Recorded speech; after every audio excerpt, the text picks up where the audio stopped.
Welcome back, episode 4, Night Pitch, Justin Wick, Evan Johnson.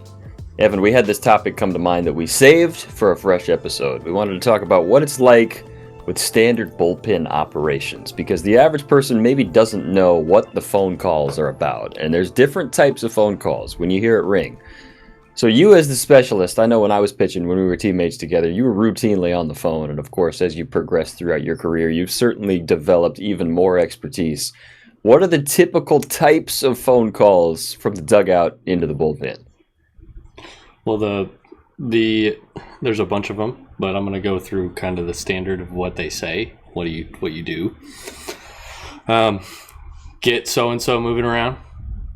Get Wick moving around. That means Justin's going to get up and start, running back and forth or stretching or doing bands, but that doesn't mean throwing right away, right? That just means kind of move around and maybe start throwing. And then they'll say something like, all right, get him throwing. So then Wick goes to the mound. He starts throwing. He's kind of in standby. He's throwing, but he's in standby. And then they'll say, all right, get Wick hot. And then Wick will be, within 10 or so, and then we'll call back, or he'll call down and say, is he good? And then Wick will tell him how many more he needs or whatever, right? So it's get moving around, get throwing, get hot. And get hot means, get ready to go in the game. So it's kind of a panic when you get a phone call that says get hot and you're sitting there eating snacks. And then there's also sit them down. That's a very good. That's true. Yeah. And that's a good jurisdiction to come up with, is that not every single bullpen call is the linear progression of in that exact order. There's sometimes that you completely skip over everything and it's an instant get hot. There's sometimes even in perhaps some more unrefined situations where you'll be standing at the dugout in the 7th inning and then you have the next hitter, which is the ultimate form of get hot. Yeah. But I think some of the intricacies involved with this, and this is something that I think really explains the complexities of a coaching staff in baseball, this is why you have a bullpen coach in the big leagues, and it's to be able to decipher these particular messages, and it's to be able to instill this level of awareness of this is kind of what you can expect when that phone does ring.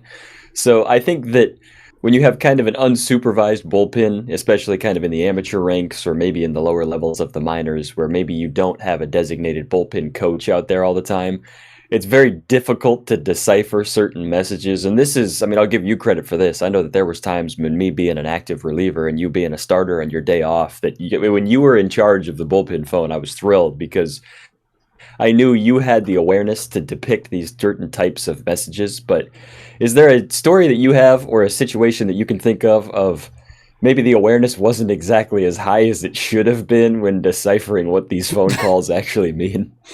Yeah, I've seen it multiple times where pitching coaches will call back down and be like, why is he not throwing?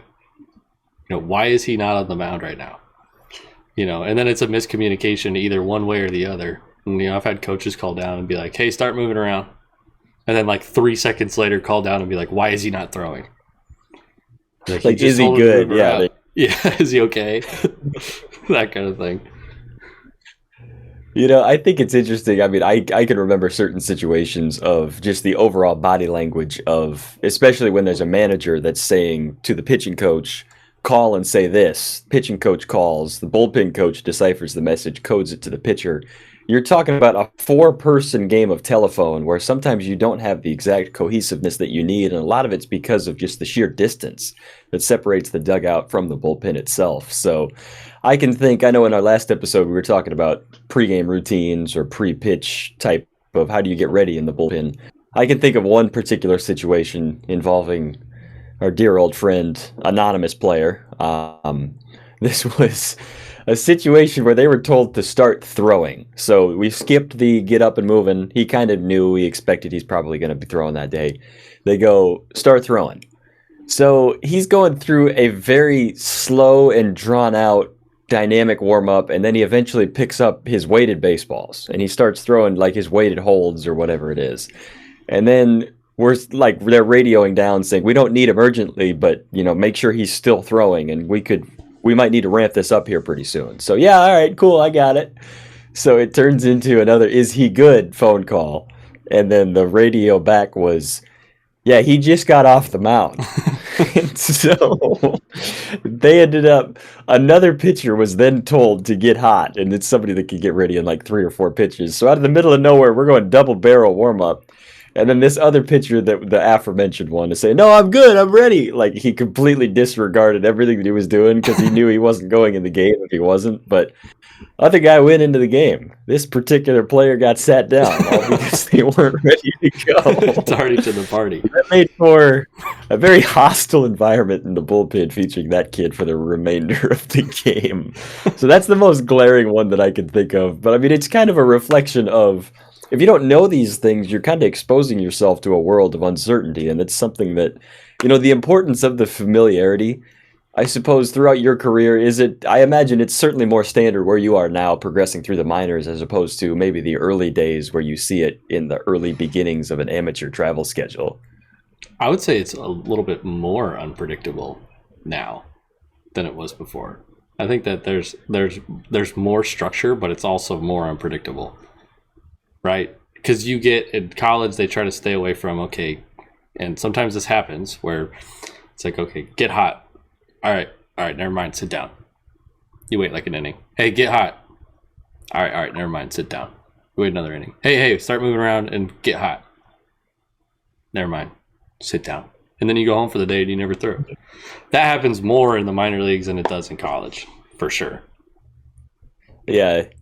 Well, and I think the rigors of playing every single day, that would certainly make sense as far as just the sheer volume of games. And at the same time, in a college setting where the rosters are bigger, but you don't play as many games, I think about, situations of, especially when it comes to actual workload management, and you bring up kind of a good point. I've thought of, there were games that I can recall, maybe I got up in the bullpen, I was throwing some pitches, but I wasn't needed. And I'm thinking of one particular situation. There was a kid that was throwing a complete game for us. And I heard that if he got into trouble in the ninth, I was going to go in. And a runner got to first. He got to like a 3-1 count on the next guy, and they told me to get hot because if somebody touched second, I was in. So he carved through it. He worked. He was okay, but I got to the point where I was firing and I was ready for probably 10 to 15 pitches. The next day, I went out for a 3-inning relief appearance after rushing, getting hot. And it's something I think it kind of gets discredited of, when you're continually getting warmed up. Yes, they don't count for your pitch count, but the actual bullpen throws are still taxing on the arm. And I think that's kind of the unrelated side of, absolutely getting ready to go in a moment's notice and then prolonging it. That's still counting towards your workload for that particular day. So, is there anybody that you've seen? I guess this is probably a good setup from just the coaches that you've interacted with, or maybe pitching coordinators, of what's some of the best communication methods or strategies? And this can involve, if you look at a lineup card and it's a little bit more detailed of these are the ones that are likely going to throw, these are the ones that are only in an emergency, certain strategies like this. Is there anything that you've ran into that really that really paints a more clear communication picture for a relief staff? Any information before the game is super helpful because you have a good idea of what's going to happen, and you'll be moving around before they even call down and say, hey, move around. If you have a good idea of what to do before the game, and some systems like the red light, yellow light, green light system would be like before the game, you're green, meaning you're probably going to pitch today, right? And then yellow would be like maybe depending on the situation if we need you. And then red is you're not pitching today. You're down. You're 100% off. Off the sheet today. You're not throwing. And I'll just say that another helpful thing is getting the message that you're going to be first out before the game starts. It's like, hey, he's going to start. You're probably going to be first out today if it's normal. So the guy, if it's a normal start and he's in the 5th or the 6th, that you're going to be after him. Now, if it's like he's out in the 2nd inning, that's probably different. You might not be first out then. Or if he goes all the way to the 8th or 7th to the 8th, you might not be first out anymore, right? So then you kind of know, like, okay, he's getting to about 90 pitches. It's the 5th or the 6th. Probably need to move around because I probably got 6, 7 or whatever, right?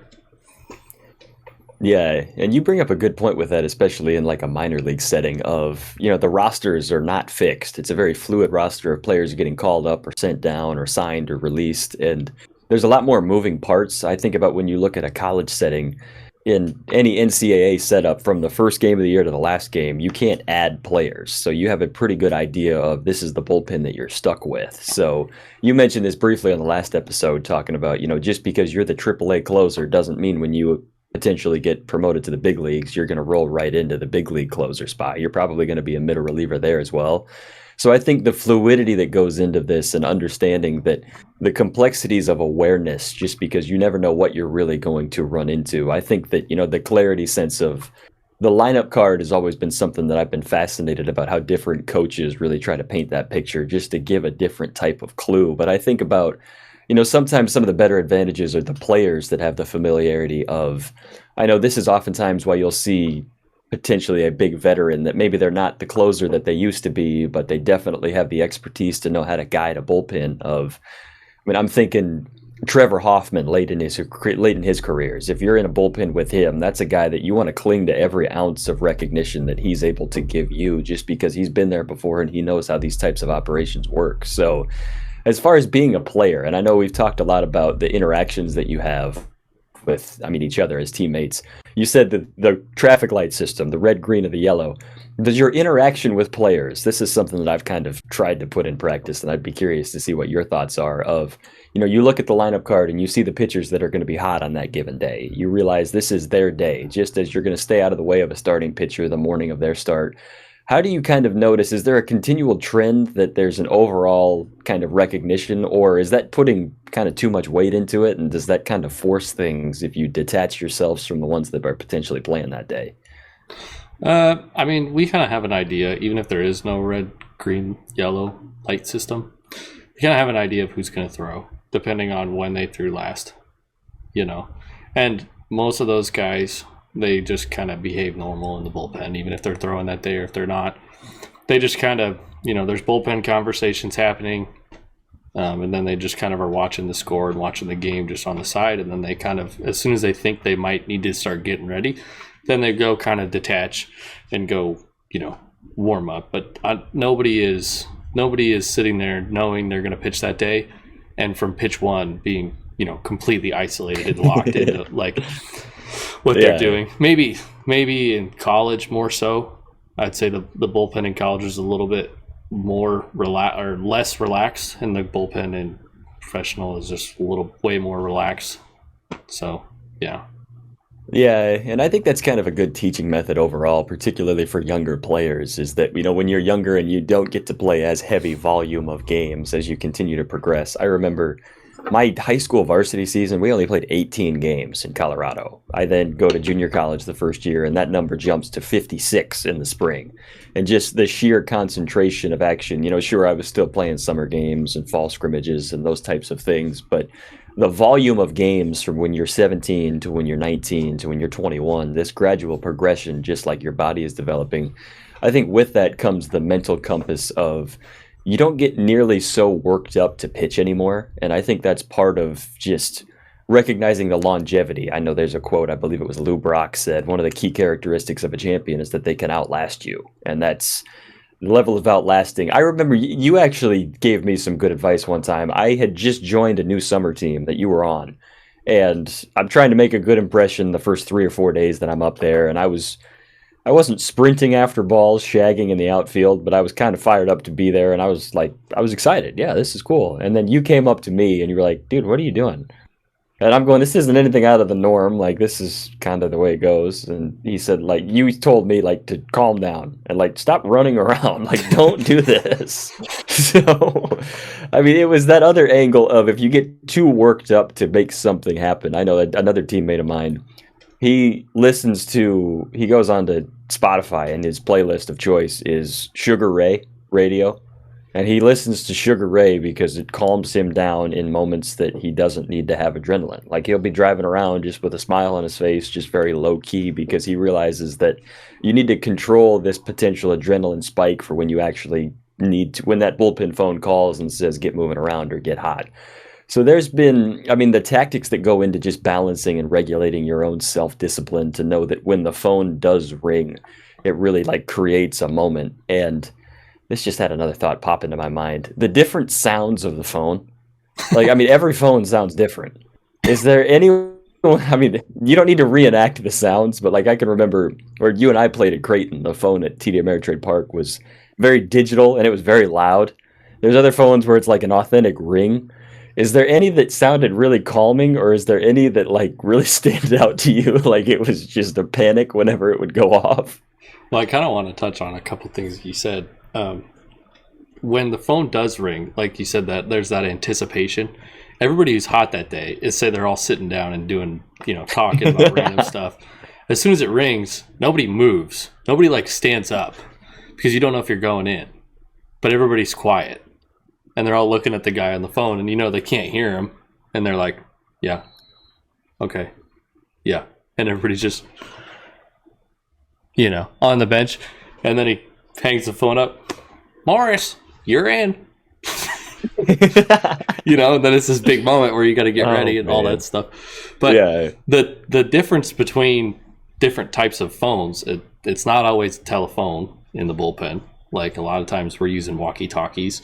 Or if somebody forgets the walkie-talkies, we're using like our actual phones. Or a couple times we've used an Apple Watch before. And you can't hear it. So like if it's a walkie-talkie, they'll hit the button and they'll hold it up in the air so everybody sitting there can hear it. And then they hear their name and they get up and go. But I mean, the craziest thing that we've used as a bullpen phone would be Apple Watch. I don't know why we didn't just use a regular phone, because we couldn't hear the watch. He's like this, and he's like, "What? I don't know what you're saying." So it was strange. I don't know why we didn't use just use the phone, but Apple Watch was probably the one. Apple Watch for a bullpen phone was probably and that was in professional baseball. So if you got a bullpen phone like we did in college, that's luxury. That's true. Yeah, you don't really notice how spoiled you actually are when you have the physical thing. And I remember, like, particularly the reaction. You mentioned, the phone rings and every conversation stops. And it's not because it's like a panic moment. It's just, that's what you're there to do. You're here to execute your job, and the phone rings. Here you go. I can remember it wouldn't, I don't know if it was like a blood pressure kind of jolt or if it was just your hair kind of stands on edge a little bit. But I can remember, like, I'd be sitting on the bench, the phone would ring if it was a day that I knew I was pitching, or sometimes if I didn't even know I was pitching. I was just conditioned to feel this way.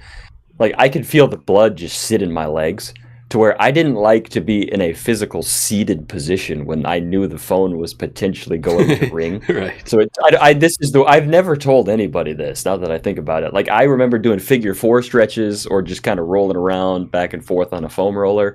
Like, I didn't want my legs to have an opportunity to just kind of feel this blood pooling for what, I don't remember what it was, but then the Theraguns came out, and a couple teammates of mine had those. That was the one thing I didn't actually carry in my furniture dolly full of equipment. But I remember having these, and when I knew that I was pitching, I'd just, hey, can I see that for a second? And just all up and down my hamstrings for like 30 seconds at a time. Hey, thanks, man. And then once an inning, that was how I would do this. But, it's the responses. Has there ever been like an abnormal response to you? I know I'm kind of putting you on a spot with this, but maybe like one of your teammates, when the phone does ring, is there like a reaction of what somebody would do immediately once the phone would go off? Yeah, a couple guys that we had mentioned in the last episode for sure. But it depends on the urgency of the call. But, if guys knew that they were probably going to pitch, they didn't want to go start moving around as if they were going to be knew they were going to be in the game, even though they did know. Yeah. They didn't want to go start jogging and do all this stuff. Because it's kind of like, oh, you think you're pitching, kind of scenario. Going up a team. Yeah, sure. So guys would, as soon as somebody started struggling, guys would kind of move around, but kind of sneakily. They'd just be kind of moving around, going like this, walking around and doing this, and maybe doing one of these on the wall, kind of just, because they were thinking that they was going to call down, and then as soon as they put down the phone, they're like, Kyle, you're in. Jacket's off. even though he was thinking it the whole He time. can finally be himself. Yeah, there you go. There's definitely that moment of that's a funny anxiety there when that phone does ring. Not anxiety, but just anticipation, where you just, like you said, you feel that. You want to be standing up so you can just kind of roll right into it, right? Because it's exciting. It's awesome when you get the phone call. It's one of the best things about it. Yeah. And that it's a funny reality too, because when you realize that you're not the only one out there, when you are just one piece of an entire pitching staff, I feel like you bring up a very good point of you don't want to show up your teammates if the phone call ends up not being for you and you were up moving around, because then you have to sit back down and look disappointed and everybody knows how you feel at that point. Yeah. But, I guess that continues to revert back to the old famous saying from Annie and Bull Durham saying the world was made for those that aren't cursed with self-awareness. So life would be a whole lot easier if I was a non-self-aware reliever, I suppose, every once in a while. But you can't see it any other way once you start painting those pictures. But there we go, man. I feel like we should have a phone. That's one of the best things in baseball, I just want to say, is being in the bullpen and having that phone. Because you don't know. You really don't know. And it's just you go from sitting there doing nothing, phone rings, and a minute and 30 seconds later, you're on the game mound. And that's cool. You don't go to the park and you see, okay, I'm hitting, fifth or whatever. I know I'm playing here, and you get prepared. Nope. You just like that. And that's one of the things that I've grown to love about the bullpen versus starting, because, as a starter, you wait that whole week for your outing, and you know exactly when you're going to pitch, and you have all that pressure on that day that if I don't pitch well today, I don't pitch for another week, and I'm doing everything, waking up, sleeping, eating, how I want to before this outing. In a bullpen, it's almost comforting just to have the instant yep, you're in. Yeah. Because you don't have to think about it. You don't get you on time. Yeah, I think that you can enjoy the game much better historically, and it's funny to look back on the different mentions of as people continue to progress, and oftentimes sure, some of the more marquee prospects are going to be labeled starting pitchers early on throughout their career and as they progress through. But it's always fun to really follow the stories of it. Seems like everybody has at least some kind of outs on that, at least some kind of skin in the game with knowing what it's like to have the phone ring. And I think I'll add this in there. I remember hearing a story. I don't remember what player this was or what manager, but it was a big league player making his debut. And the big league manager picked up the phone, called, told the bullpen coach to hand this particular player the phone, and was talking him up, going, "Hey, how you feeling?" Just kind of having a casual conversation and getting this person really motivated. And he's saying, "You're about to make your big league debut right now. How are you feeling about this?" And I think about the fact that you could put a smile on somebody's face right there, and this is something that I think is very unrecognized when it's just if it's the stone-faced bullpen coach or some starter that's just kind of cover, and they say, "Hey, you're in." That can be such a momentous thing of you take the phone, you hang it up, you're smiling, you're clapping, you point at somebody, and you just make them feel like $1 million. And I think that's another angle of one of the most influential positions on the field, I do believe, is the person that's able to encode the message from the phone to the player in the bullpen. So that's me just getting under a little soapbox. I think that's my inner journalism degree talking, I suppose. But you know what? I guess it's worth something right there. But it is true. I love doing the phone.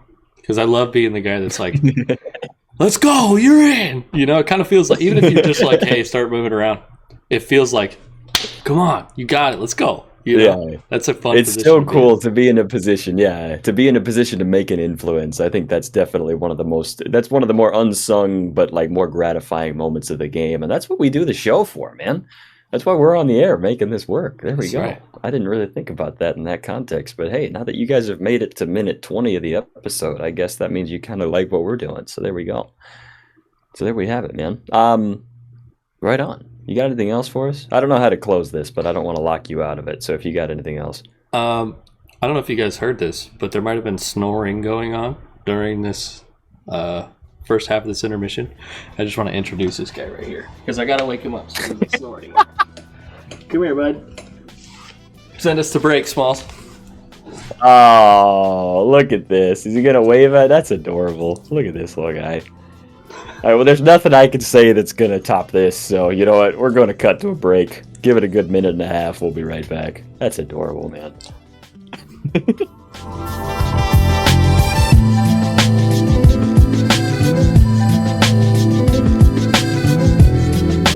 skill interactive earned run average with the very cool abbreviation Sierra. This statistic answers the question how well a pitcher actually pitched given the factors that are within their control. Those factors include strikeouts, walks, and how they induce contact. This means that Sierra is different from FIP or XFIP largely because Sierra includes ground balls and pop-ups. If a pitcher forces a ground ball, they get credit with Sierra. It doesn't matter if it's fielded cleanly or let's say it squeaks past an infielder. The pitcher got their ground ball. Sierra is essentially ERA, but without the external variance, so it doesn't matter if Ozzie Smith is playing in the infield or if nobody is there at all. Batting average on balls in play shows a very weak correlation year after year. This is why FIP doesn't use balls in play at all, but let's say there's a lot of ground balls, it does show up in Sierra. So in this example, Sierra might provide better context. In conclusion, this number is very good at getting rid of outside noise, so if you are looking to predict future pitcher success, this is a very good place to start.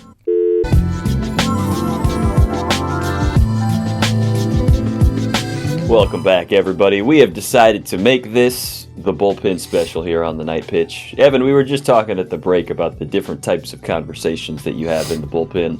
Of course, a lot of it stems behind the actual business side of what you're there in the first place. We detailed that a whole lot on the first segment of the show.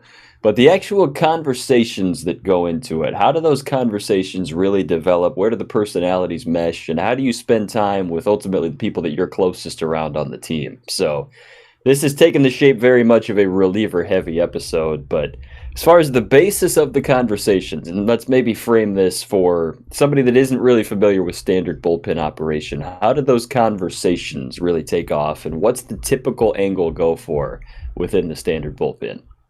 I would say that a lot of the conversations have nothing to do with the game. You would think that we're down there talking about like who's doing what, but you would be surprised at the kind of random concepts you come up with over 100+ games every day with the same people in the same tight area doing the same thing. It's honestly fantastic. It's hanging out in the bullpen is one of the most fun things you can do as a player. I love being in the bullpen. You know, it's awesome.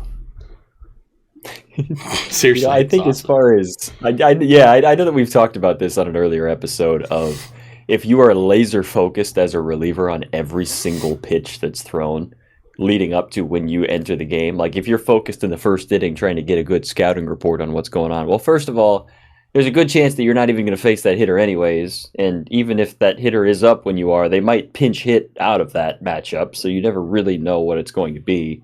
That's not to say that it isn't worth it having a good idea. You know, take a look at your scouting reports, get your pieces in place, which, I mean, it's understood you're not there to not do your job. You're there to be organized. You're there to be put together. But I think the level of hyper focus, and this is a message that I think is very difficult to tell younger kids because it's easier to tell a professional of breathe a little bit easier. When your time comes to compete, you know how to compete, but it's harder when you're at a younger age to really flip the switch and get ready to go.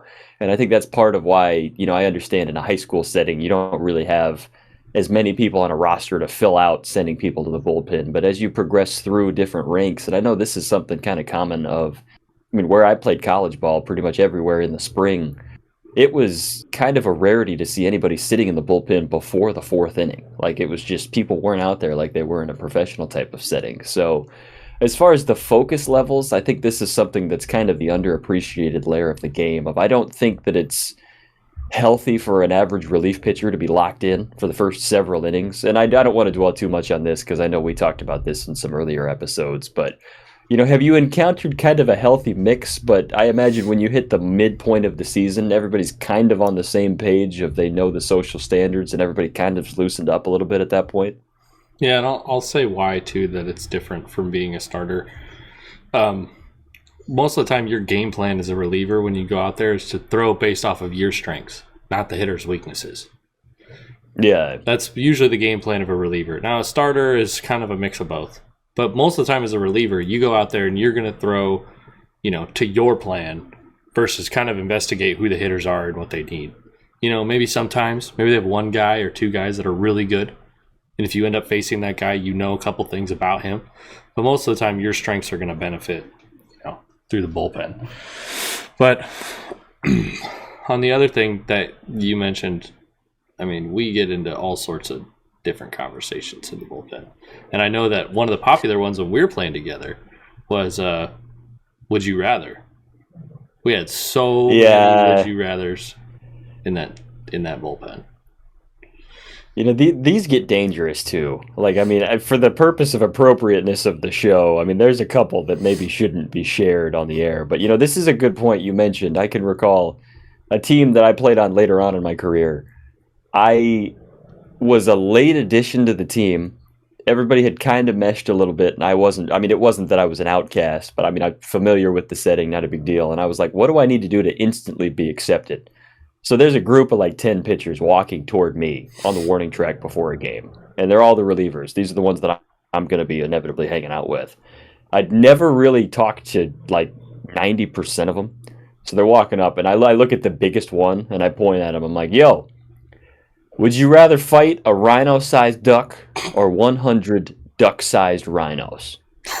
And literally there's 10 pitchers that have never met me before that all of a sudden we're standing on the warning track. Half of them are laughing, half of them are thinking, but like this broke the ice for me to be accepted within the team on day one. Yeah. So I actually need to give you credit for this because this was your original, but that's the classic. That's the one that I've resorted to, and it's amazing where that came from. Well, it came from you, so I guess congrats anyways.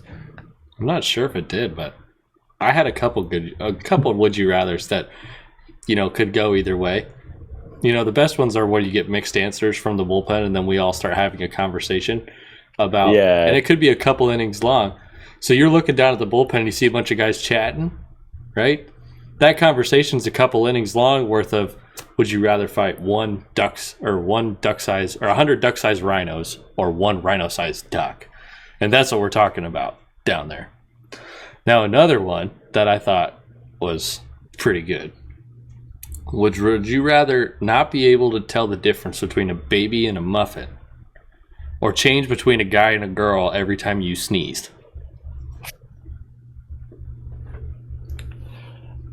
Am I supposed to answer this right now? You can if you want to. It's a tough one. Well, this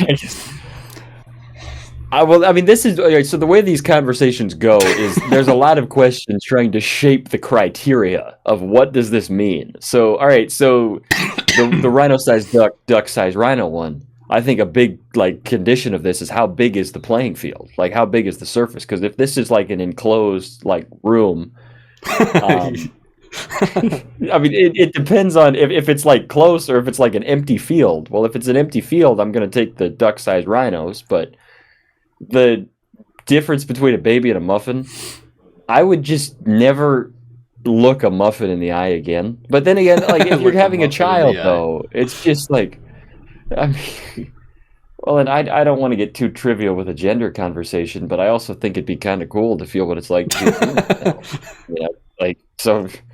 And typically my sneezes come in twos, so that's most of the time people's reactions. Like, okay, hold on, how many times do I usually sneeze when I sneeze? To make it worth it. Well, and can you force yourself too? I mean, I think from a perspective standpoint, I would probably do the sneeze one.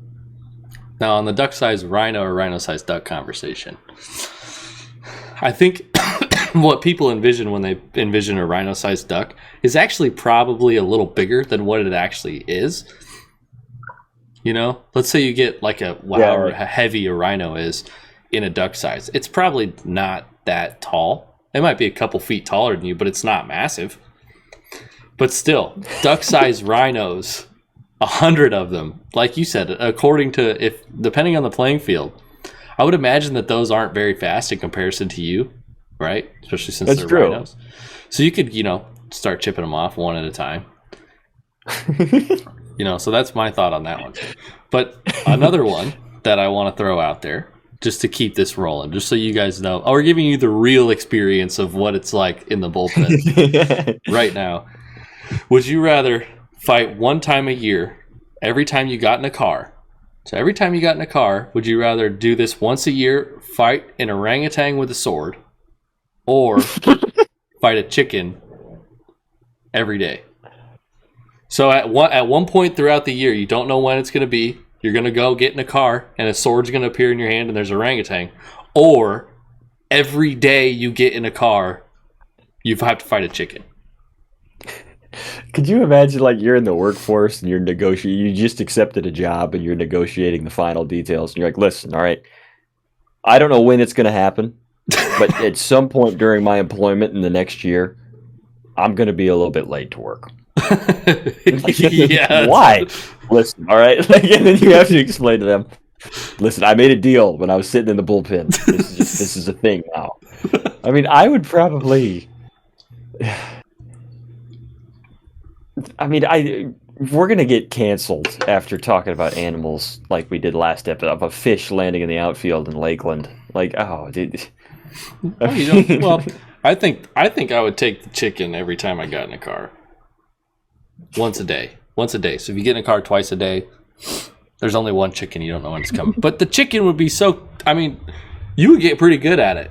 You know? The orangutan's a little sketch. And I don't want to handle a sword. Because I don't have any instruction on how to handle a sword. There's bystanders and all that stuff. I'm not going to lie.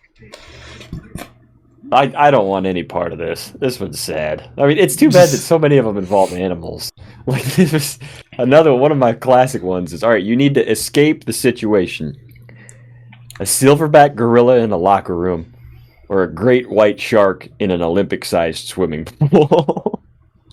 A silverback gorilla in the locker room, for sure. No question. Really? Yes, no question. I could run a lot faster than I could swim. It's funny you say this, too, because I think, like, regionally, I mean, me living in Florida right now, a good amount of native Florida people say they would take the shark. And I imagine, like, the non-coastal people, this is the fun part, too, is all of a sudden you get put into a different cultural background. There's players from all over the place, especially in a pro bullpen or maybe some of the college ones of... We just got really scientific with just the most dumbest conversation. That is exactly what the bullpen is like. It's valid though. That is exactly what it's like. We will sit here and talk about this for multiple innings. It's just a mess, man. I mean, this is the funny side about this too is like when somebody gets really fired up over a certain topic and then everybody's laughing at them for like getting so excited over just the absolute complete nonsense that exists. Yes, but, correct. No, I know that. I mean, there's different games that you'll see. I've heard that, the mini trampoline that people do for plyo rebounders.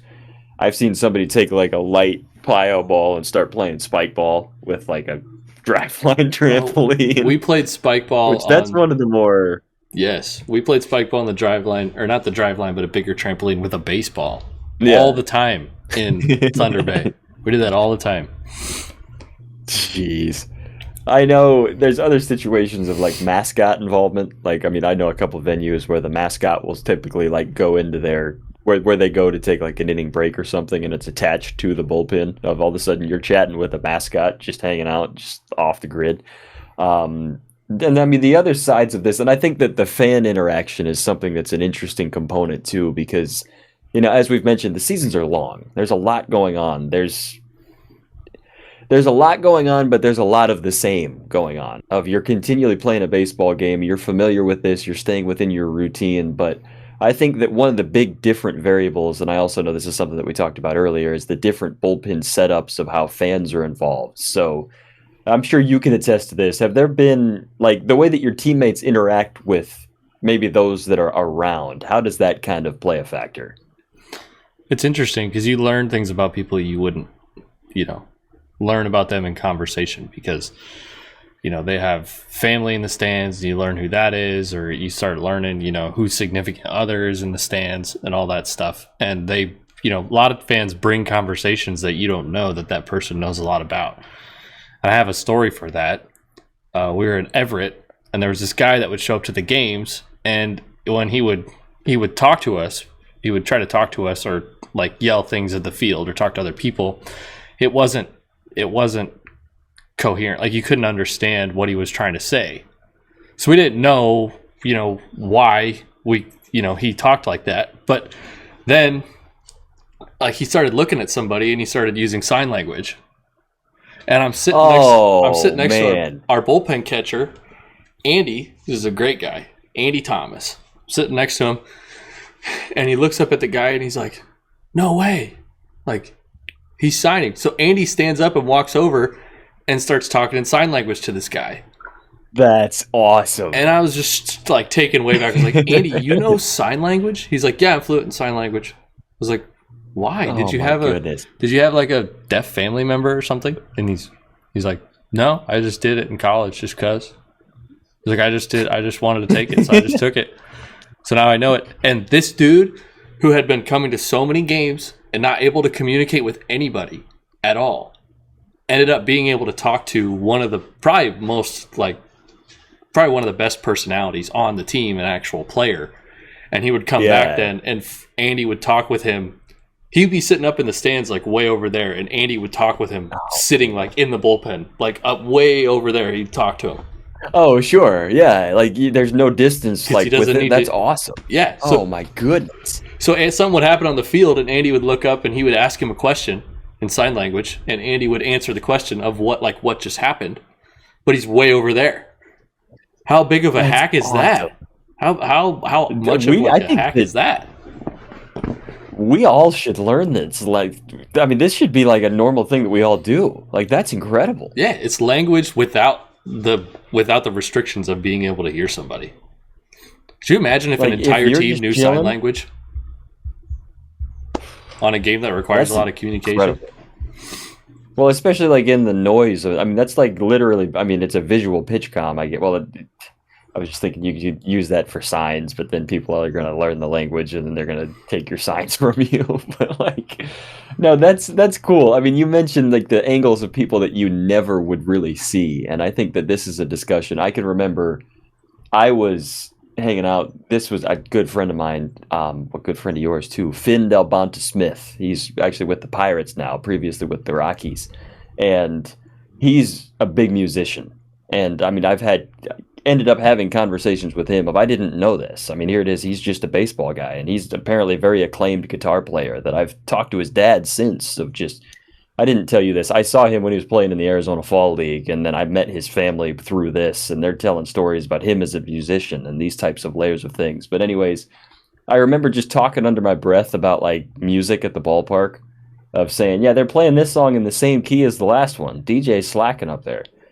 And Finn like paused for 6 seconds, and like there was enough of a pause that I was suddenly thinking about a different thought, and then Finn cut me off and he's like, what do you mean?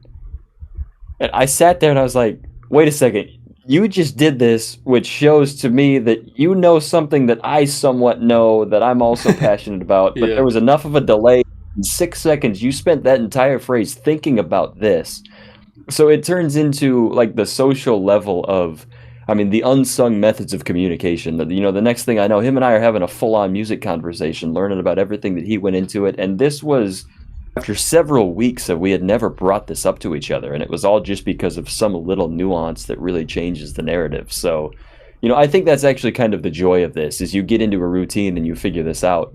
But, you know, the difficulties of, I think this is part of the joy of why the seasons are as long as they are, and that's something that you can really relish in an extended period of time. But, you know, the sad moments are when you don't have those things click any sooner. Like if, let's say, the final week of a season, you find out the sign language thing goes down, and you're going, we spent however many weeks together, and we just found this out at the very end. We had no reason to learning before, but...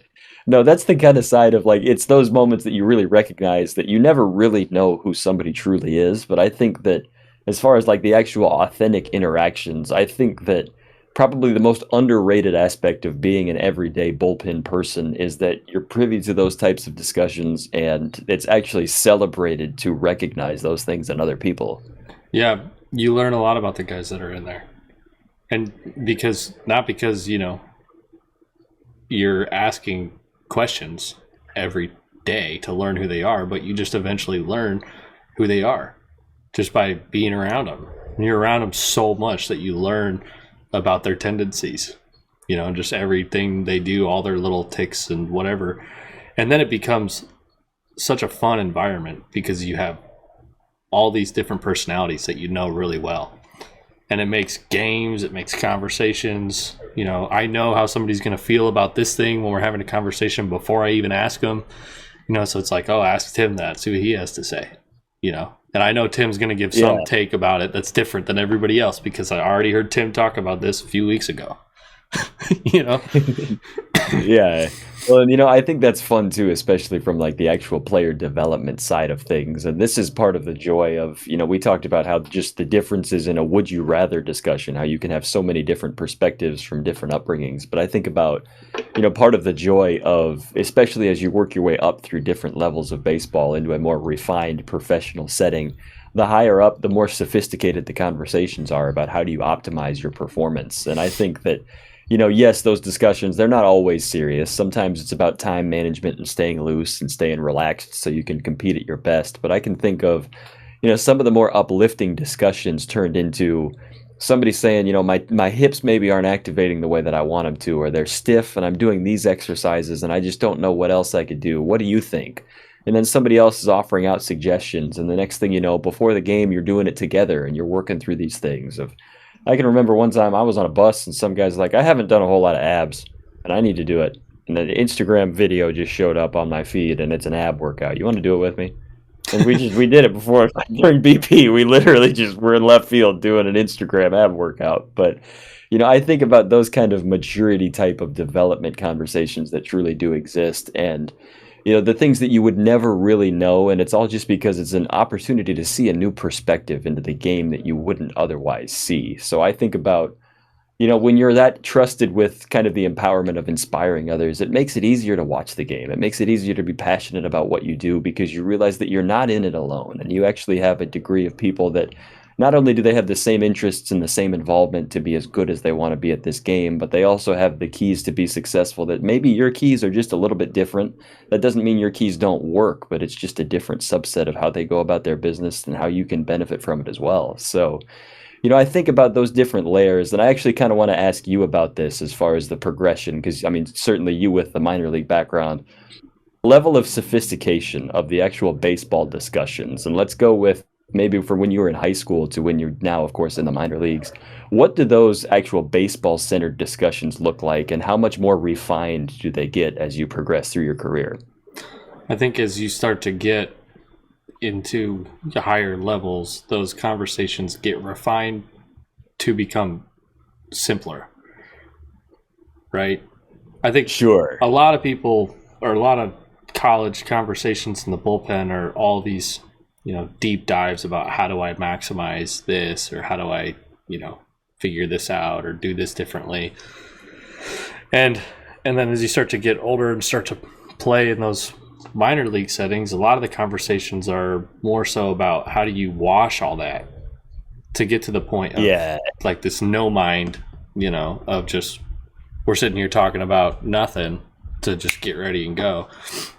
And we discussed a little bit about a little bit of this last time, but that would be the main difference, I think. And I don't think that's a level of sophistication that a lot of people would think it would go to, but you understand that simplifying is really important, and it's you know, in order to do that, it's simple, but it's not easy. Simple and easy are two different things. And as you start to look for that, it gets to be hard to try to simplify, but you know, that's why it's not easy, I guess. You know, that's why they call them professionals, man, because they're able to do it better than a whole lot of other people. And I mean, I think this is something that's definitely worthwhile in terms of, you know, how many unnecessary details are thrown into discussion. And I think about, you know, maybe some of the more inexperienced coaches that feel like they need to have authority and they need to say very long discussions to try to get a point across. You know, I think about some of the more revered people that I've met in any particular field. It's the ones that can concisely present a new perspective that motivates you to propel yourself forward. And I think that, you know, that's an invaluable type of narrative. And I think that's part of why open forums are so important, where people can know how they want to present their questions and know how they want to receive the answers in a direct manner. So I think that's I mean, that makes it so much more motivating realizing that, yes, you want to continue to progress through your career, but part of the added benefit of continuing to play and continuing to climb the ladder towards the highest levels that exist is that those narratives and those discussions are going to become so much more refined, so much more focused, and so much more concise to where you're able to create a concentrated version of what you're looking to capture out of the game. So, that's a long way of that makes me self-conscious now if I ever get long-winded on this show too. That's actually kind of funny. That's the backhanded way. It's just here I am rattling off a 5-minute monologue, and I'm like, oh yeah, remember that one time where I talked about how good it is to have concise messaging? Well, here we go. I try to be fun. As concise as possible to younger players, especially because they get confused on, if you start rambling, they get confused on what you're trying to communicate to them. And if you can, be clear and concise to a younger player, it's just going to help them digest that information and really put it into practice. But that same rule applies to any level of player, right? But I feel like a lot of people want to throw a lot of information at younger players because they feel like it's the more information they have, the better. And it's interesting to see how that's not effective. It's just not, most of the time it's not effective, because if you have there's a lot of dip. if you have that mentor that is doing a lot of the analysis for you and then implementing drills for you to do that are going to take care of that and keeping the main goal, you're going to change, and you're going to change and create a habit, and that habit you're not going to have to think about, and that's the main goal. So a lot of those conversations in the bullpen, especially in the minor leagues, like I said, it's not a lot of times about baseball. And if it is, it's usually something that, goes pretty quickly. Somebody will have, say a hypothesis, and then we'll both agree on a conclusion. You pretty fast will both agree on the conclusion of how to help that, and then it's usually just kind of done. It's not usually a deep dive into a lot of different ways to fix a problem. Yeah, the most difficult conclusions typically involve 100 duck-sized rhinos. That's just the way that it goes. That's interesting, though. And I mean, you bring up a good point talking about, especially with younger types of players. And this is something kind of tying back to what we started on the first section of the show about, the differences in your understanding of the game. There's likely maybe a high school player out there that doesn't know what it means to start throwing and get hot. Like, those are two different things when the bullpen phone rings. And that's something that, a 16-year-old player, myself included when I was 16, I had never had a bullpen phone. It was just go run to the dugout and start playing catch, and then you're coming into the game or something like that. So, the sophistication level that comes out of so many different things within this game, and the fact that they don't always need to be that sophisticated, I think this is something that, it's fun to recognize the nuance that you become familiar with and perhaps the verbiage that becomes universal throughout the game. But at the same time, I think there's always a continual message of you're looking to optimize things, you're looking to make them refined, and ultimately you want to create such a foolproof system where you eliminate as many unnecessary variables as you can. And ultimately that means sometimes the only variables that aren't answered are the crazy would you rathers where you just never really know what's going to be flying off the wall. But that's why bullpen conversations are so much fun right there, man. So, Evan, my friend, you got any final thoughts for us? I mean, we could talk about this for ages, but if you got anything that you want to cap off with, I'll give you the floor. I'm going to say that I definitely would take 100 duck-sized rhinos. So I would too, myself. Yeah. And the people that are in the bullpen and the people that are around you, if you have an opportunity to play in the Northwoods League or at your college, and you have that core bullpen group, it's not only, baseball information that comes out of that. It's also, you learn about the personalities in the group, and you build connections, for years after that. So if you're somebody who doesn't usually branch out to talk to people on your team or in your bullpen or whatever, I would encourage you to do so, because even if you're an oddball, everybody's an oddball. You're not any different by being an oddball, So, and if you have a good bullpen, they'll appreciate your differences and then be able to find ways to, catalyze those differences in conversation or in being social or in ventures after that, right? The only reason that I'm sitting here on this show with Wick is because we were in those scenarios together, right? So there's relationships that come with baseball, and a bullpen is one of the best places to build relationships with your teammates. No question. You know, there's very few places where you can truly be your authentic self quite like that in like the society that we live in. I think some of the most pure, concentrated, genuine moments that you really find, not only just within the game of baseball, but throughout the entire civilization that it is that we live in. It's very cool to see how pure the human experience is. And you know, now that I think about it, that was the entire basis behind why we wanted to create this show, is because we wanted to lead people in such a similar capacity, and we wanted to give people a forum in order to really capitalize on what those moments truly mean throughout not only the game, but in their everyday life, and how they can take this to make themselves more refined, more developed, more compassionate, more genuine people throughout whatever it is that it takes them through. So if you like it so far, that's part of the reason why Evan says, if you like it, great. If you don't, he doesn't really care. Well, I kind of care because I hope that you're getting something out of it. But, you know, that's all part of it. If you like it, good for you. That's awesome. I love that. If you don't, that's okay. I don't care. Are we going to end every episode with this? Good grief, man. Probably not, but I mean, I can. I kind of like it as a sign-off, I suppose. It sounds pretty solid. Oh, my goodness. My friends, this has been episode 4 of The Night Pitch. Evan, I'll give you some forum. You get 5 or 10 seconds to cap this thing off. What do you got for us? Build relationships. Build relationships in the bullpen. Appreciate the people you're around. And enjoy it, because it's one of the most raw experiences that you can have. Man, I couldn't have said it any better myself right there. We're just going to let you cap that thing off and we'll run with it, man. Well done. Good stuff. My friends, this has been episode 4 of The Night Pitch. We've been doing a steady amount of these, and we don't have any intentions of slowing down anytime soon. Thank you guys very much for tuning in. More content coming through. I want to give a quick show of love to all of our social channels. We are now on Instagram, and we're now, of course, all over YouTube, as we've been. We're now on whatever you want to call Twitter these days, also on there. And we're now, it is what it is, you know what?